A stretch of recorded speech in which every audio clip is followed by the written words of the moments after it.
Continuamos con la página 189. Recuerden que para todos estos ejercicios hay cierto margen de error. Obviamente, si ustedes miden mal o yo medí mal, pues hay unos decimales ahí que pueden estar involucrados.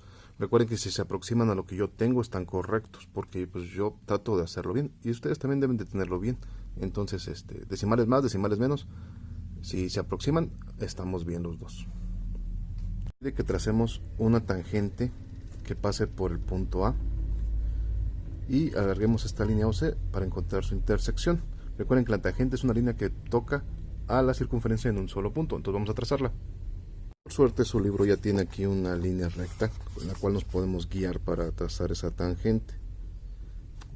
Dice que pase por el punto A y que prolonguemos esta línea OC para que se cruce con esa tangente. Entonces vamos a hacerla más larguita para que se cruce. Aquí. Punto de intersección lo vamos a llamar E. Entonces en este caso esta sería la E. Página 188. ¿Cuáles son las coordenadas del punto E y por qué? Las coordenadas para el punto E en este caso va a ser un 1 para la X y para la Y pues va a ser más o menos como 0.59. Ahí depende de cómo lo hayan trazado. Recuerden que hay cierto margen de error. Pregúntale acá, ¿cuáles son las medidas del triángulo OAE? ¿Cuánto miden entonces los lados? Este lado mide un 1 y este lado mide aproximadamente 0.59.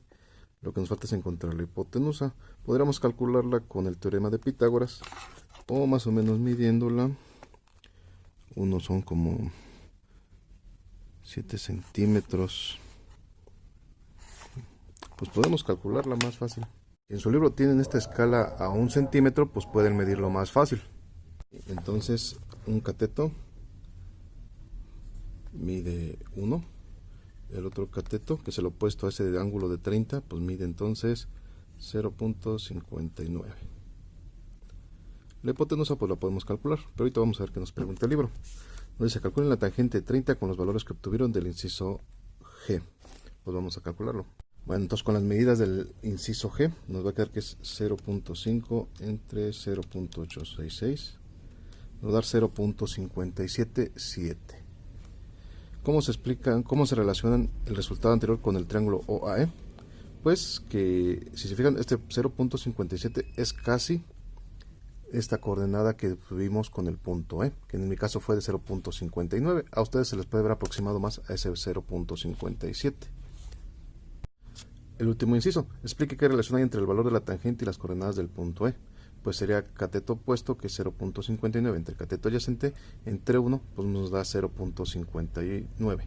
En este caso, pues se aproxima mucho al calculado, que es de 0.57 por 2 decimales. A lo mejor a ustedes les digo, pues les sale más aproximado ese 0.57. Entonces, la tangente es igual a las coordenadas del punto E. Número 3. Definan el seno de un ángulo agudo en un círculo unitario en base a la relación que determinaron. Bueno, aquí tenemos ya el semicírculo unitario, que tiene un radio de 1. ¿Cómo sería el seno de ese ángulo? Pues sería la coordenada Y, que es la que involucra el cateto opuesto. Entonces la coordenada Y nos va a decir cuánto vale ese seno de este ángulo. Similar, ¿cómo definimos el coseno en un ángulo agudo en un círculo unitario? En este caso, pues sería la coordenada X, porque es la que involucra el cateto adyacente. Entonces sería con la coordenada X.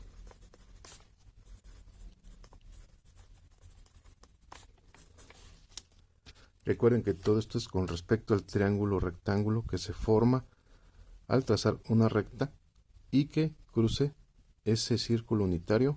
A lo mejor se han preguntado por qué se llama círculo unitario. Bueno, pues porque tiene un radio de 1.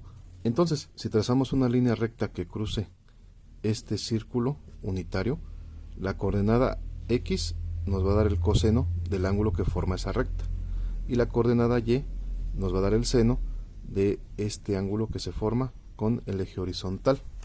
Entonces, ¿cuánto vale el seno de 0 grados y el coseno de 0 grados? Sería una recta que quedaría de esta manera. Entonces, digamos que el coseno es el cateto opuesto. Entonces, pues mide 0, porque pues obviamente no hay ninguna apertura aquí.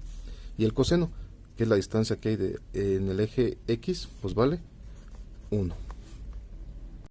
¿Cuánto vale ahora para un seno de 90 grados y un coseno de 90 grados?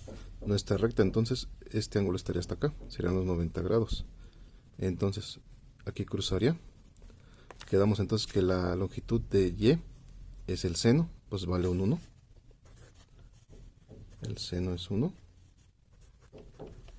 Y el coseno es la longitud en X, pues como está en el origen, pues vale 0.